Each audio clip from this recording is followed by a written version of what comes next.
Next question is rather controversial, and you have also addressed this, but we are putting it again here because it is quite relevant. As is known that the majority of population in the state of Meghalaya is that of beef eaters. With the government banning consumption of beef in mainland India, people have an idea that the government is trying to control the very food habits of the citizens of a democratic nation. If beef is to be banned because of religious reasons, isn't it against the idea of secularism? And if it is for the environmental point of view, as you said, why not mutton ban or chicken ban, which are also reasons for greenhouse gas emission?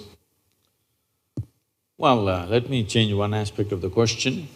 Nobody ever uses mainland India. That's only mainland China. Okay. Rest of India.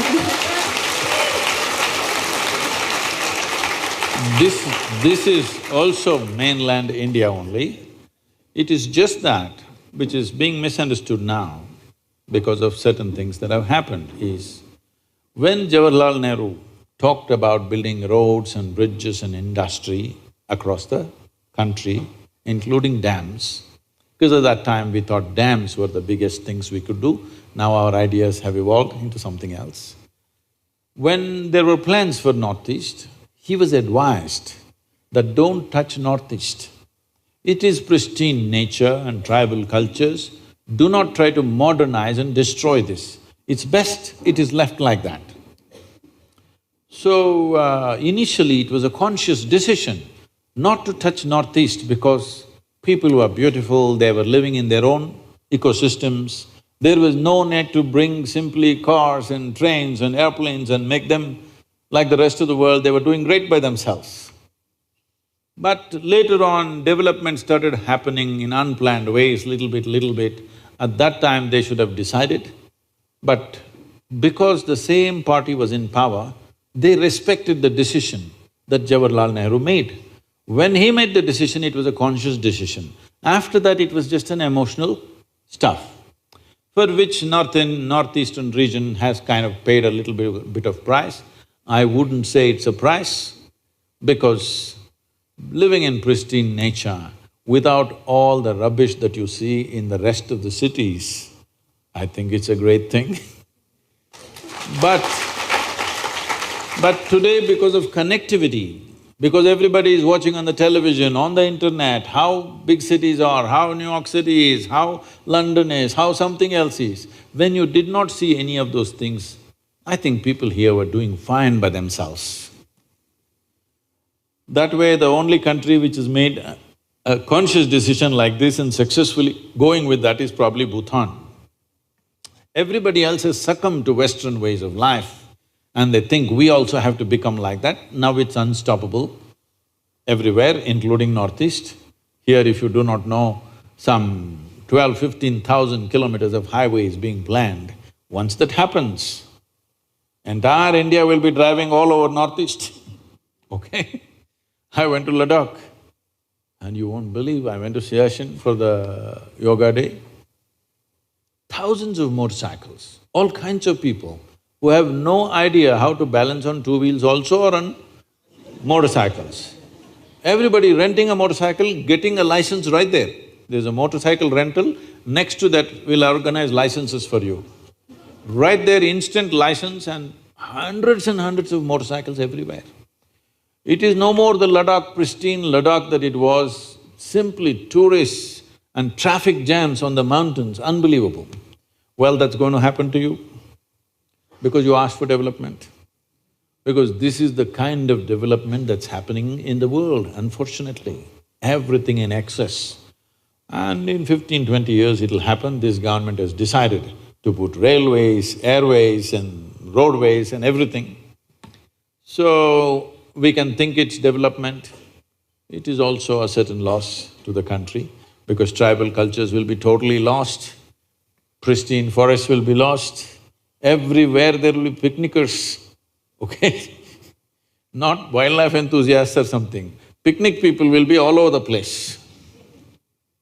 So, having said that, now the reason why it is banned in many major states in the thing, and at the same time they have not touched this here is, in those states there is a huge emotion about that.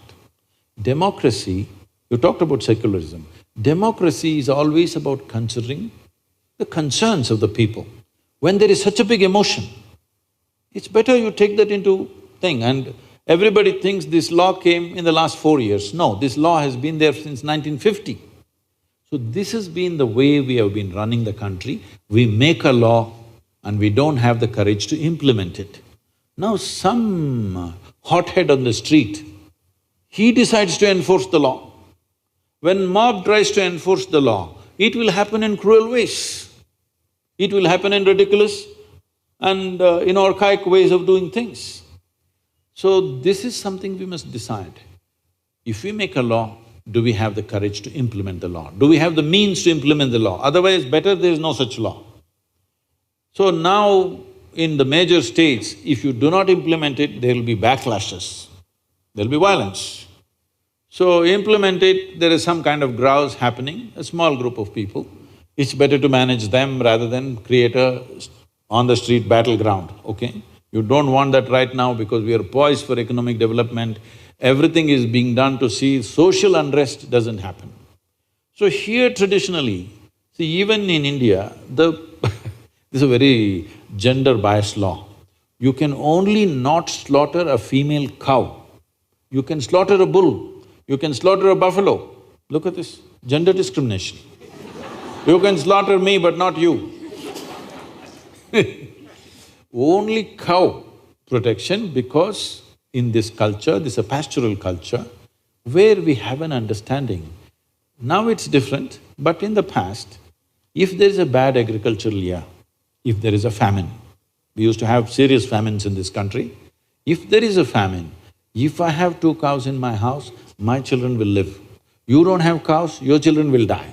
This is a wisdom stuck in people's minds. So when because of my cow, my children lived, I worship this cow because this is the source of my life and my progeny. So there is a very deep engagement with the cow, in the sense when I was growing up, we were never fed milk from multiple cows. That specific cow, it has a name, and every day they will take you there and you at least give something, one banana, one little grass or something to the cow, and always my grandmother will be saying that you're like your mother, you're drinking milk from this cow, you must be always grateful to this cow, this kind of thing. Like there's a huge emotion between you and that cow because you're drinking its milk biologically and emotionally you're connected. You're not drinking dairy milk which is million cows and buffaloes and we don't know what else. So this has been the culture. Because of that, because we've drunk the milk of this cow, if we tomorrow want to eat the cow, that is considered cannibalism, not cow slaughter. I want you to understand this. It is deep-rooted in us because like our mother, this cow gave us milk. Tomorrow how to kill it and eat it up, this is considered cannibalism, and we said, you never kill the cow. But they allowed other big animals to be killed also. And this methane gas you're talking, this is not a problem in India, this is United States problem. All the statistics and stuff, we just import it from the West and we think it's like this. In United States, how the cows are kept is a completely different matter. If you go into your cattle thing, it's something you must go and see, then you will not ask this question again. You must go and see, there will be 500,000 or 1 million cattle in one place. There'll be not a speck of green because so many animals moving, full of dung and everything. All in sheds, sometimes they move them out for exercise and again back. On the highway side, if they're there a kilometer away, the kind of sounds they're making, it will churn your stomach. Because they're intelligent enough to know that they're going to be slaughtered. You must see the screams of the cows. Once you go there, never again you will touch anything because basically it will churn up something within you.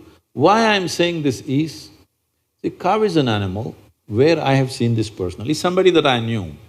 This is a lady, she named this cow as Lakshmi. It always was with her, 30 years that cow has become, it's very old but still with her. This lady died at 87. This cow came and just stood in front of the house, did not move from there, refused to eat. 2 days later, it just fell dead right there.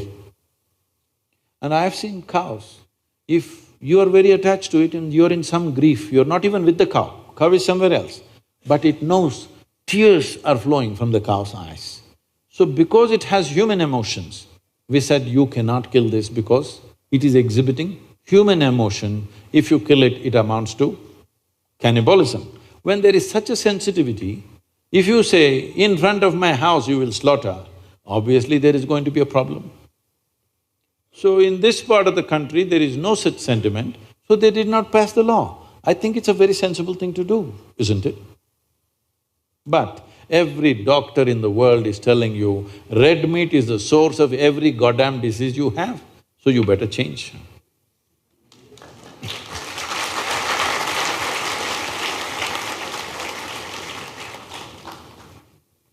It is not a religion, it's a certain sense of humanity.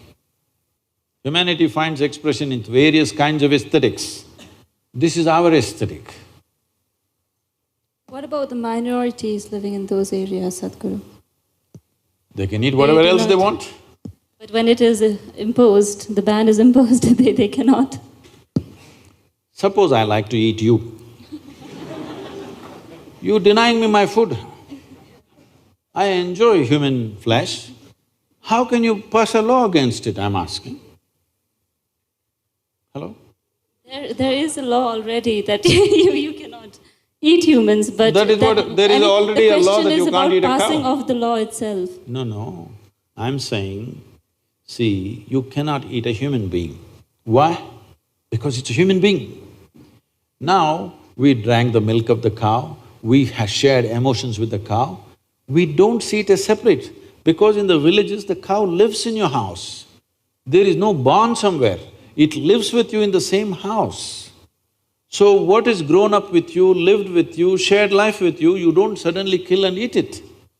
Then you can as well eat your mother, what's the problem? I'm saying, what's the problem? It's good food. So I have taste for human flesh, how can you stop me from eating it? Don't start such an argument, it's not good.